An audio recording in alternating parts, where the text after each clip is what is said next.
నేను SV degree BSc computers చదువుతున్నాను. British వారు మనని పరిపాలించి 190 సంవత్సరాలు అయిందండి. వాళ్ళు మనకి చాలా చేశారు. ఏంటంటే గాంధీజీ, అలాగే సుభాష్ చంద్రబోస్, ఇంకా చాలా మంది మన గురించి చాలా చేశారు. వైద్య రంగంలో, విద్య రంగంలో, అండ్ అలాగే రోడ్ల గురించి, ఇంకా అలాగే టచ్ మీ నాట్, అన్టచబిలిటీ గురించి, క్యాస్ట్ గురించి చాలా కష్టపడ్డారు. వాళ్ళ గురించి మనం చెప్పుకోవాలంటే ఇంకా చాలా ఉంది. మనం స్వాతంత్రం జరుపుకొని 89 సంవత్సరాలు అయినాయి. అలాగని మనం ప్రతిదీ మర్చిపోకుండా ఉండాలి, ప్రతిదీ గుర్తు పెట్టుకోవాలి. అలాగే మనం మన నుంచి ఎలాగైతే వాళ్ళు మనకి ఎలాగైతే హెల్ప్ చేశారో మనం కూడా అలాగే వాళ్ళకి కొద్దిగా ప్రోత్సహించాలి.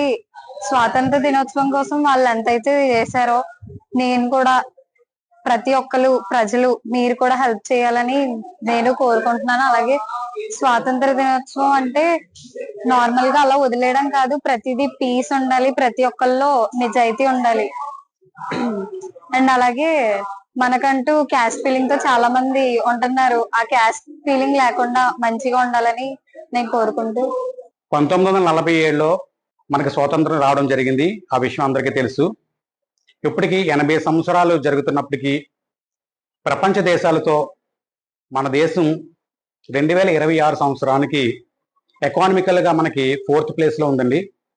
సో ఇంత అభివృద్ధిని సాధించడానికి 1947లో జరిగినటువంటి ఆ యొక్క త్యాగాల యొక్క నిబద్ధత ఇప్పటికీ కూడా కొంతమంది నాయకులు, అధికారులు మన దేశ అభివృద్ధి కోసము అటు విద్యారంగాన్ని కావచ్చు, ఇటు వైద్య రంగాన్ని కావచ్చు, అలాగే రవాణా వ్యవస్థ, అలాగే ఐటీ సెక్టర్, ఇలా అన్ని రంగాలలో కూడా మన రాజకీయ వ్యవస్థ ఎంతో గొప్పగా ప్రతి విషయంలోని కూడా జీడిపిలో ఎక్కువ శాతం వాటి మీద ఖర్చు చేయడం ద్వారా మన భారతదేశం యొక్క అభివృద్ధి 47తో పోల్చుకుంటే 2026కి ఎంతో అభివృద్ధిని సాధించినట్లుగా మనం గుర్తించాలి.